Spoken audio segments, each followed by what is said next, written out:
Pada materi selanjutnya, kita akan membahas tentang masa pemerintahan B.J. Habibie sebagai Presiden Republik Indonesia yang ketiga. Sebelum masa pemerintahan B.J. Habibie, kita telah belajar tentang masa Orde Baru yang dipimpin oleh Presiden Soeharto. Berakhirnya masa Orde Baru adalah dengan dinyatakannya Presiden Soeharto yang berhenti dari jabatannya pada tanggal 21 Mei tahun 1998. Pemberhentian Presiden Soeharto sebagai presiden itu diiringi dengan dilantiknya B.J. Habibie sebagai Presiden Republik Indonesia selanjutnya. Pelantikan tersebut di bawah pimpinan Mahkamah Agung yang dilaksanakan di Istana Negara. Adapun dasar hukum dari pengangkatan Habibie sebagai presiden adalah berdasarkan TAP MPR nomor 7/1973 yang berisi, jika presiden berhalangan, maka wakil presiden ditetapkan menjadi presiden.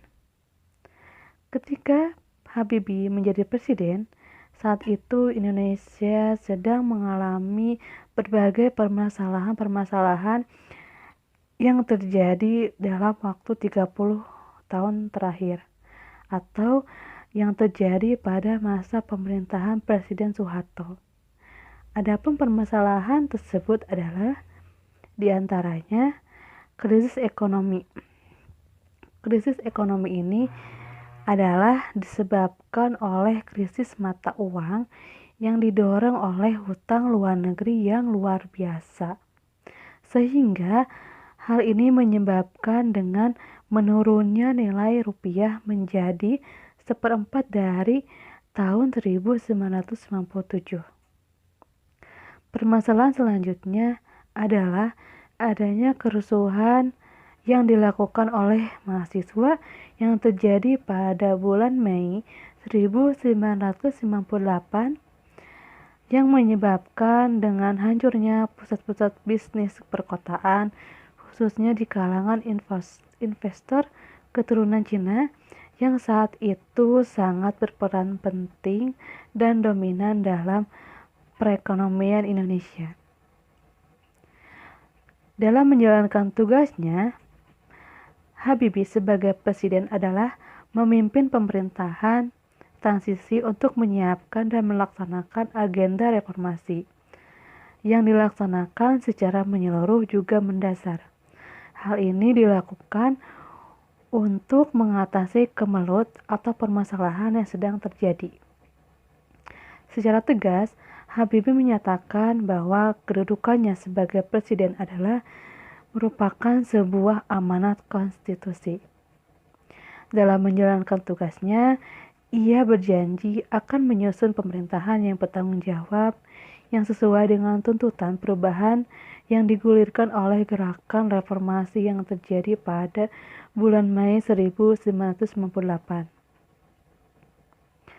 Habibie sebagai presiden telah menyiapkan berbagai agenda untuk menyiapkan proses reformasi, yaitu yang pertama di bidang politik, antara lain adalah memperbaharui berbagai perundang-undangan dalam rangka lebih meningkatkan kualitas kehidupan berpolitik yang bernuansa pada pemilu, sebagaimana diamanatkan oleh Garis-Garis Besar Haluan Negara atau GBHN. Yang kedua, di bidang hukum, yaitu meninjau kembali undang-undang subversi. Dan yang ketiga, di bidang ekonomi, yaitu mempercepat penyelesaian undang-undang yang menghilangkan praktik-praktik monopoli dan persaingan yang tidak sehat. Selanjutnya, kita akan lebih mempelajari secara jelas bagaimana kebijakan pada masa pemerintahan B.J. Habibie. Yang pertama, di bidang politik, yaitu terdiri dari pembentukan Kabinet Reformasi Pembangunan. Kabinet Reformasi Pembangunan terdiri atas 36 menteri, yaitu 4 menteri negara dengan tugas sebagai menteri koordinator, 20 menteri negara yang memimpin departemen, dan 12 menteri negara yang memimpin tugas-tugas tertentu. Kabinet Reformasi Pembangunan terdiri atas berbagai elemen kekuatan politik dalam masyarakat, seperti ABRI, partai politik yang terdiri dari Golkar, PPP, dan PDI, unsur daerah, golongan intelektual dari perguruan tinggi, juga dari lembaga swadaya masyarakat. Kabinet Reformasi Pembangunan ini pada sidang pertamanya, yaitu tanggal 25 Mei 1998, B.J. Habibie memberikan pengarahan bahwa pemerintah mesti mengatasi krisis ekonomi dengan 2 sasaran pokok, yaitu tersedianya bahan makanan pokok masyarakat dan berputarnya kembali roda perekonomian masyarakat. Pusat perhatian Kabinet Reformasi Pembangunan ini adalah meningkatkan kualitas, produktivitas, dan daya saing ekonomi rakyat. Dengan memberi peran perusahaan kecil, menengah, dan koperasi, hal ini terbukti telah memiliki ketahanan ekonomi dalam menghadapi krisis. Habibie memerintahkan bahwa departemen-departemen yang terkait harus secepatnya mengambil langkah dalam persiapan dan pelaksanaan reformasi. Hal ini menyangkut reformasi di bidang politik, ekonomi, dan juga hukum. Perangkat perundang-undangan yang perlu diperbarui antara lain, yang pertama, Undang-Undang Pemilu, kedua, Undang-Undang tentang Partai Politik dan Golkar, ketiga, Undang-Undang tentang Susunan dan Kedudukan MPR, DPR, dan DPRD, dan yang terakhir, Undang-Undang tentang Pemerintahan Daerah. Selanjutnya, dalam bidang politik adalah diadakannya sidang istimewa MPR tahun 1998. Sidang istimewa MPR tersebut dilaksanakan pada tanggal 10 sampai 13 November tahun 1998.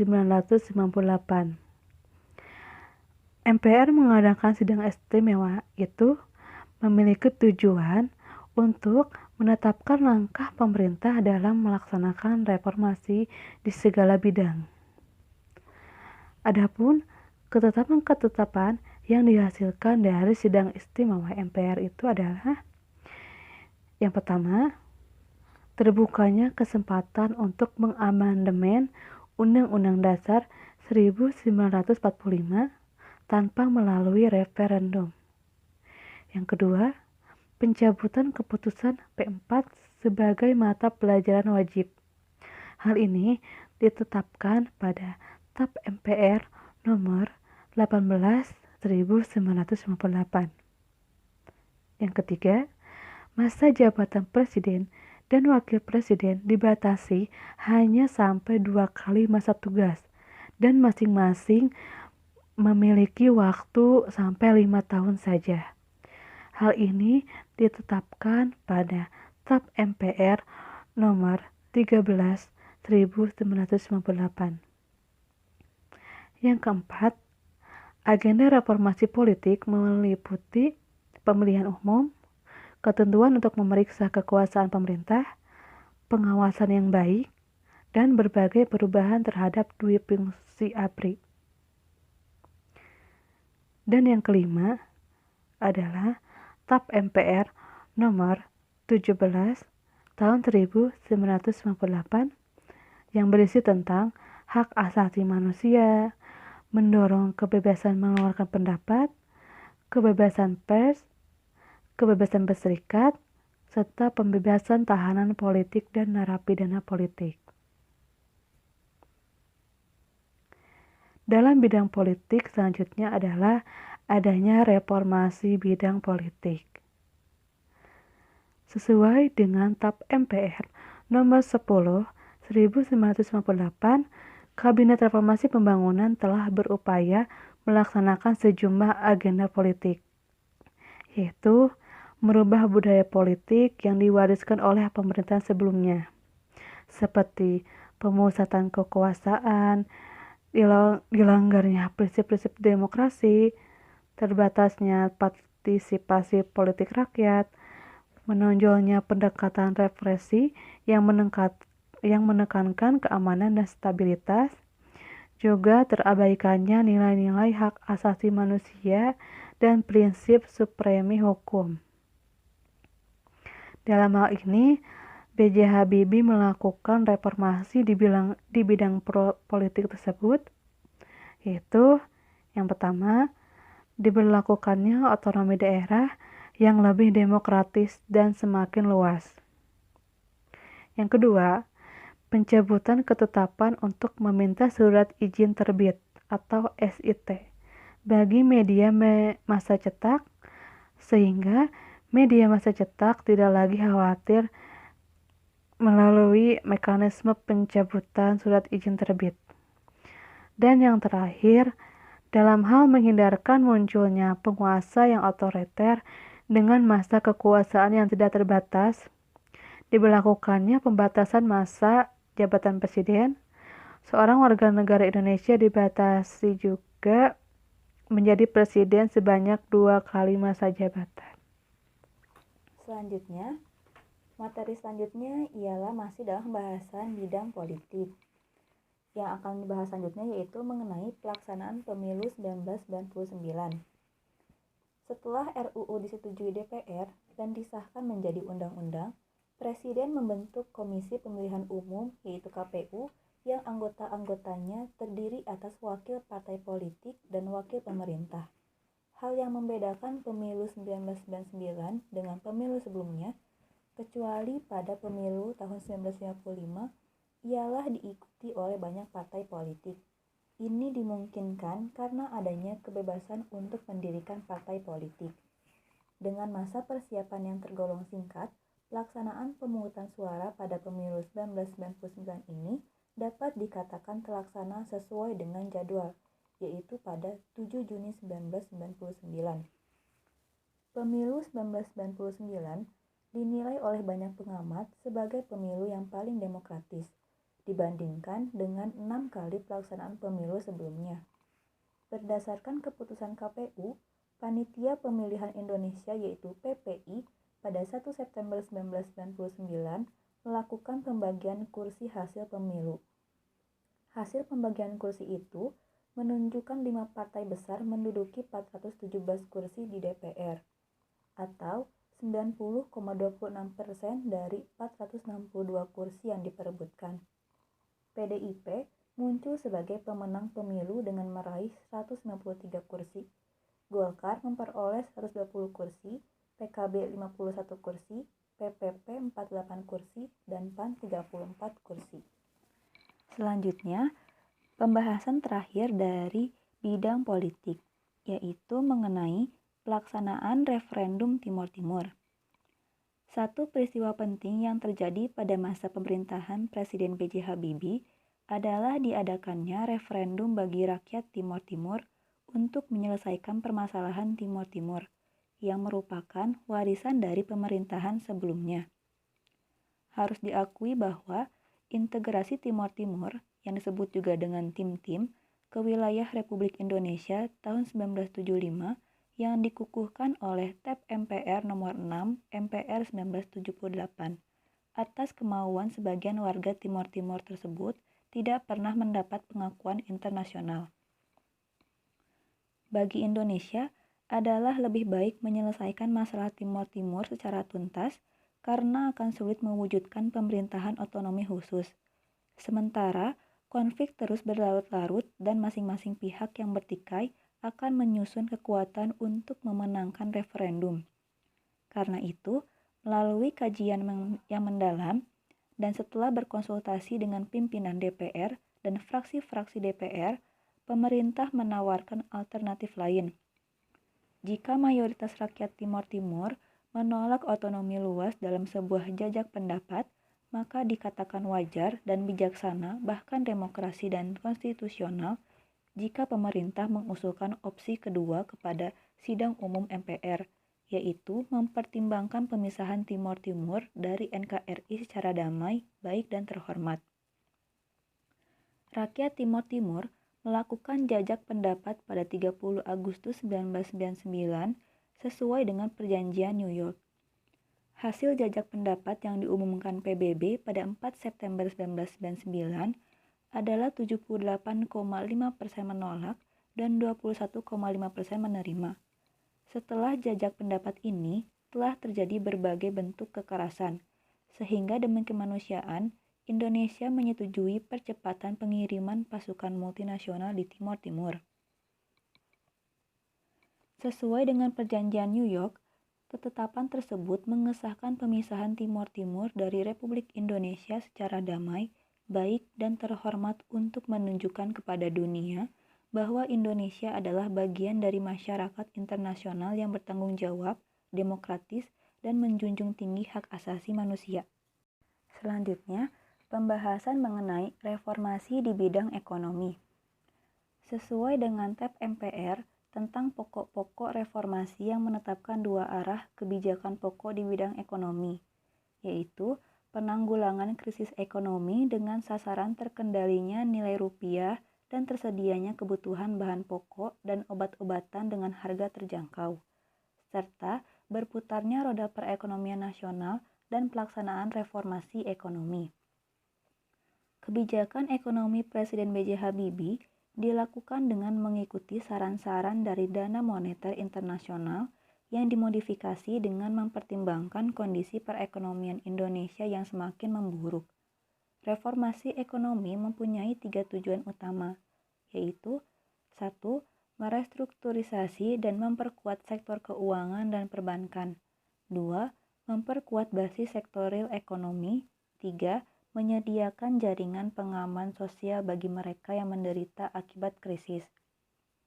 Secara perlahan, Presiden B.J. Habibie berhasil membawa perekonomian melangkah ke arah yang jauh lebih baik dibandingkan dengan keadaan ekonomi yang sangat buruk ketika terjadinya pengalihan kepemimpinan nasional dari Soeharto kepada Habibie. Pemerintahan Habibie berhasil menurunkan laju inflasi dan distribusi kebutuhan pokok mulai kembali berjalan dengan baik. Sesuai tab MPR nomor 10, MPR 1998, tentang penanggulangan krisis di bidang sosial budaya yang terjadi sebagai akibat dari krisis ekonomi, pemerintah telah melaksanakan program jaring pengaman sosial yang disebut juga dengan JPS. Program jaring pengaman sosial, terutama di bidang kesehatan dan pendidikan, telah banyak membantu masyarakat miskin dalam situasi krisis. Pada masa Presiden B.J. Habibie, pembangunan kelautan Indonesia mendapat perhatian yang cukup besar. Pembangunan kelautan merupakan segala sesuatu yang berkaitan dengan pembangunan wilayah perairan Indonesia sebagai wilayah kedaulatan dan yurisdiksi nasional untuk didaya gunakan dan dimanfaatkan bagi kesejahteraan dan ketahanan bangsa Indonesia. Pembahasan selanjutnya yaitu mengenai reformasi di bidang hukum. Sesuai tab MPR nomor 10 MPR 1998, reformasi di bidang hukum diarahkan untuk menanggulangi krisis dan melaksanakan agenda reformasi di bidang hukum yang sekaligus dimaksudkan untuk menunjang upaya reformasi di bidang ekonomi, politik, sosial, dan budaya.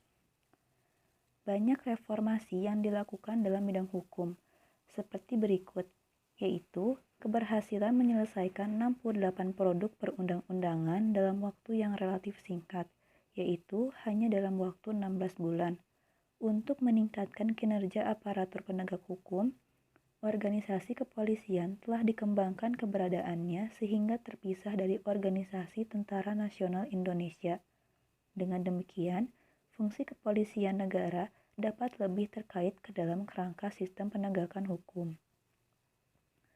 Tekad untuk mengadakan reformasi menyeluruh dalam kehidupan nasional telah berulang kali ditegaskan oleh B.J. Habibie bahwa Undang-Undang Dasar 1945 sebagai hukum dasar tertinggi negara yang selama ini seakan-akan disakralkan haruslah ditelaah kembali untuk disempurnakan sesuai dengan kebutuhan zaman. Penyempurnaan Undang-Undang Dasar dipandang penting untuk menjamin agar pemerintahan di masa-masa yang akan datang semakin diperbaharui, sesuai dengan semangat demokrasi dan tuntutan ke arah perwujudan masyarakat madani yang dicita-citakan. Untuk itu, pada era pemerintahan B.J. Habibie, ketetapan MPR nomor 11 1978 mengenai keharusan dilakukannya referendum terlebih dahulu sebelum diberlakukannya amandemen terhadap Undang-Undang Dasar dicabut. Pada tanggal 1 sampai 21 Oktober 1999, diadakan sidang umum MPR hasil pemilu 1999. Tanggal 1 Oktober 1999, 700 anggota DPR atau MPR periode 1999 sampai 2004 dilantik.